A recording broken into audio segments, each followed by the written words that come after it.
Hello friends, अन्नपूर्णे सदापूर्णे tips किचनमध्ये तुमचं खूप खूप स्वागत. आज आपण सिंपल आणि झटपट होणारे रवा मोदक बनवणार आहोत. आपण कोणतेही गोडाचे पदार्थ बनवायचे असेल तर विलायचीच वापरतो, पण जर घरामध्ये विलायची अवेलेबल नसेल तर त्याऐवजी आपण ऑप्शन म्हणून कोणता पदार्थ वापरू शकतो हेही मी पुढे व्हिडिओमध्ये सांगणार आहे. त्यासाठी व्हिडिओ शेवटपर्यंत नक्की बघा. रवा मोदक बनवण्यासाठी इथे मी 1 वाटी बारीक रवा घेतलेला आहे. तुम्ही जाड रवासुद्धा घेऊ शकता. यानंतर कढई गरम झाल्यानंतर यामध्ये मी 3 ते 4 टेबलस्पून तूप घेतलेलं आहे. विरघळलेल्या तुपामध्ये आपण 1 वाटी रवा घालून घेणार आहोत. व्यवस्थित रवा आपण तुपामध्ये परतून घ्यायचा आहे. रवा परतताना आपण गॅसची फ्लेम मीडियम ठेवणार आहोत. रवा व्यवस्थित भाजत असताना तो कंटिन्यू हलवत राहायचा आहे. आता आपण यामध्ये 2 टेबलस्पून मिक्सरमध्ये बारीक केलेले काजू बदाम घालणार आहोत. तुम्हाला हवं असेल तर बारीक काप करून सुद्धा घालू शकता, पण माउल्डमध्ये शेप व्यवस्थित येण्यासाठी मी अशा प्रकारे बारीक करून घेतलेले आहे. काजू बदामसुद्धा रव्यासोबत आपण अशा प्रकारे भाजून घेणार आहोत. रवा अगदी व्यवस्थित भाजायचा आहे. कोणत्याही रव्याचा पदार्थ बनवताना रवा व्यवस्थित भाजला तर त्याच्यापासून बनणारे पदार्थ अगदी व्यवस्थित बनतात. 9 ते 10 मिनिटं रवा व्यवस्थित भाजलेला आहे, तुम्ही बघू शकता. आता आपण रवा एका प्लेटमध्ये काढून घेऊया. रवा काढून घेतल्यानंतर त्याच कढईमध्ये आपण ज्या वाटीने रवा घेतला होता त्याच वाटीने 1 वाटी दूध व 1 वाटी पाणी घालणार आहोत. या ठिकाणी जर अवेलेबल असेल तर तुम्ही 2 वाटी दूधसुद्धा वापरू शकता किंवा 2 वाटी पाणीसुद्धा वापरू शकता. कोणतेही कॉम्बिनेशन घेऊ शकता. जर तुम्ही जाड रवा वापरणार असाल तर 3 वाटी पाणी किंवा दूध घाला.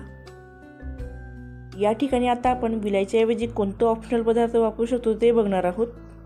हे बघा, हा आहे तो पदार्थ. गवती चहा प्रत्येक घराच्या कुंड्यांमध्ये तर अवेलेबल असतो. हा तुम्ही फ्रेश वापरू शकता किंवा वाळवून मिक्सरमध्ये बारीक करून अगदी विलायचीसारखी बारीक पावडरसुद्धा तयार करून घेऊ शकता. इथे आपण फ्रेश गवती चहा वापरणार आहोत, ज्यामुळे आपल्या रवा मोदकांना अगदी छान फ्लेवर आणि सुगंध येणार आहे. गवती चहाचे बारीक केलेले तुकडे आपण यामध्ये घालूयात. तुम्हाला जर स्ट्रॉंग फ्लेवर हवा असेल तर तुम्ही जास्त गवती चहा घाला. यामध्ये आपण 1 चमचा तूप घालणार आहोत. 4 ते 5 मिनिटांनी दुधाला उकळी आल्यानंतर आपण गॅसची फ्लेम मीडियम करणार आहोत व त्यामध्ये भाजलेला रवा घालायचा आहे. रवा घातल्यानंतर आपण व्यवस्थित हलवून घ्यायचा आहे. अजिबात गुठळ्या होता कामा नये. थोडा थोडा रवा ॲड करत आपण अशा प्रकारे व्यवस्थित मिक्स करून घेणार आहोत.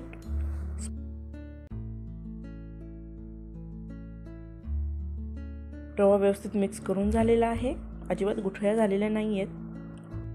यामध्ये मी आता 1 छोटी वाटी साखर घातलेली आहे. तुम्ही तुमच्या आवडीनुसार कमी जास्त करू शकता. साखर घातल्यानंतर खूप जास्त मिक्स न करता आपण त्यावर झाकण घालणार आहोत, जेणेकरून साखर वितळेल व लवकर मिक्स होईल. 4-5 मिनिटांनी झाकण काढल्यानंतर रवा सॉफ्ट झालेला आहे. साखर व्यवस्थित मिक्स करून घेऊया. साखर व्यवस्थित मिक्स झाल्यानंतर आपण यामध्ये 1 चमचा तूप घालणार आहोत, जेणेकरून मोदकाच्या साच्याला मोदक चिकटणार नाहीत. व्यवस्थित मिक्स करून घेऊया. आता आपण यावर फक्त 2 मिनिटं झाकण ठेवणार आहोत. 2 मिनिटांनंतर तुम्ही बघू शकता आपला रवा व्यवस्थित तयार झालेला आहे. आता आपण यामधली गवती चहाची पानं काढून टाकूयात. आता पावभाजी स्मॅशरला थोडंसं तूप लावून आपण अशा प्रकारे हे स्मॅश करून घेणार आहोत. ही स्टेप ऑप्शनल आहे. तुम्हाला जर खूप जास्त घाई असेल तर ही नाही केली तरी चालेल. आपण साच्यामध्ये मोदक बनवणार आहोत. बनवलेला रवा खूप जास्त थंड होऊ द्यायचा नाही आहे. साच्यामध्ये मोदक बनवताना खूप जास्त रवा घ्यायचा नाही आहे. अगदी थोडा थोडा रवा घेऊन आपण व्यवस्थित प्रेस करणार आहोत, जेणेकरून मोदकाचा शेप अगदी व्यवस्थित बनेल. शिजवलेला रवा जर खूप जास्त थंड झाला तर मोदकाला क्रॅक्स पडतील, त्यामुळे तो झाकून ठेवला तरी चालेल.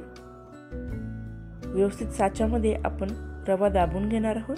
त्यानंतर साचा खोलताना आपण अशा प्रकारे खोलणार आहोत.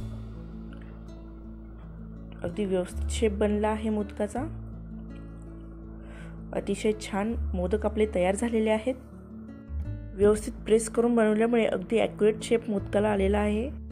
अशाच प्रकारे मी सर्व मोदक बनवून घेतले आहेत.